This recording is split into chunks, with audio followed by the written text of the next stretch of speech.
Hello everyone, this is Ravi here. Hope everybody is doing fine. I was just driving over and just thought of connecting with you. What I want to talk to you about today is perhaps, restlessness. That's something which has become very prevalent these days. We are restless about everything now. Whether it comes to our careers, it's come to, achieving goals in life. That's something which is there in our mind so as to kind of achieve something at a faster pace of time, something which we want to achieve before it actually gets saturated in life. So that is something which brings in that element of restlessness in our minds to get something, grab something, regardless of the means to that. And by virtue of doing that, what we are perhaps doing is we are doing some injustice to the health of ourselves, our mental health more specifically. I'm not sure as to why is it that we have become so restless. Why is it because of the competition which is all around? Is it because what we see around us in terms of our in talk, somebody might would have achieved a certain level, etc. in life, and we are perhaps a little behind that, so that element of restlessness comes on in, that okay, if he or she can do it, why can't I? But I would rather say that it's more about your individuality. It's not necessary that if somebody else in life has achieved something, we have also, I should say, we should also rather strive for the same thing. It's about what you have achieved in your life on the personal front as well. It's not just about professional life or something whereby you can quantify your business gains with losses and think that somebody else is more successful than you and you aren't. It's not about that. It's about what you want to achieve in life. It's not about comparing yourself with your peers very often.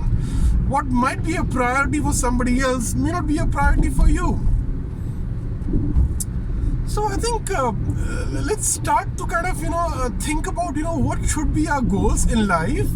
How do we want to achieve them, as against comparing ourselves with people around us, because this leads to nothing but some kind of frustration in our minds. And this frustration has a very rippling effect, so as to say.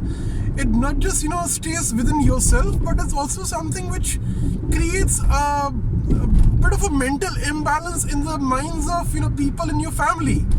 You might be frustrated or would want to kind of achieve something which is not happening at this point in time, and the vent of that might get blasted upon somebody else in your family. So what you're perhaps doing is you're ruining your life in the bed of achieving something which certainly will take some bit of a time, so as to say, as against doing something in haste.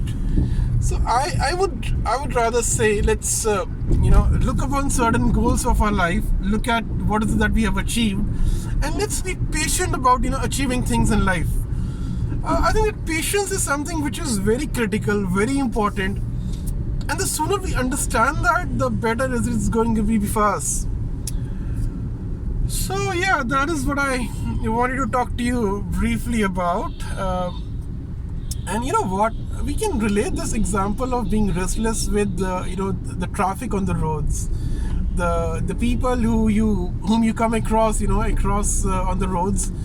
They're also a very symbolic representation of being restless. Somebody is honking you, somebody wants to get you away from his way and move forward. And the same is with you as well. I mean, with ourselves, like if I'm driving, I would have a tendency to kind of honk somebody and make my way forward, regardless of the fact that there is perhaps traffic ahead of the person whom I'm honking. So there are things which we need to look beyond. There are things whereby we need to be patient about. There are things whereby we should consider the fact that it's not just about you, it's about everybody else who's around you, who is participating in your wins in life. So that's my idea of restlessness, which leads to not just your own mental issues, but it also have a rippling effect on your family members. And I think that's not the goal of your life. The goal of your life is to kind of have a peaceful living with your family, with a lot of smiles all around you, what you may would have achieved, monetarily may not be your eventual goal. I mean, it may be more of a materialistic goal. So I think let's look at these things in a very holistic kind of a way. Decide upon as to what is it that you want in your life, and thereafter kind of set our priorities right. And just because somebody else has got something in life, it may not necessarily mean that you have been left behind. You haven't been left behind. It's just the fact that the time has not come for you, or those were not your real goals in life. You were supposed to pursue something else, but just because of somebody else has achieved something else in life, you might be keen or inquisitive as to why I have been left behind, and you start running after that like a rat, which is inappropriate. So yeah, so that's something which I thought of sharing with all of you. This is my limited experience of life, but I believe there has to be a convergence of your mental thoughts at some point in time, and look upon life with a fresh slate. Draw down your goals, objectives, and priorities of life, and stop looking at people as to what they have done in life as against yourself. You aren't any less than anybody, that's for sure. I mean, look at yourself as a winner in your own way. You are a winner. That's what I would want to say. Thank you so much, and have a great day, and may God bless you all.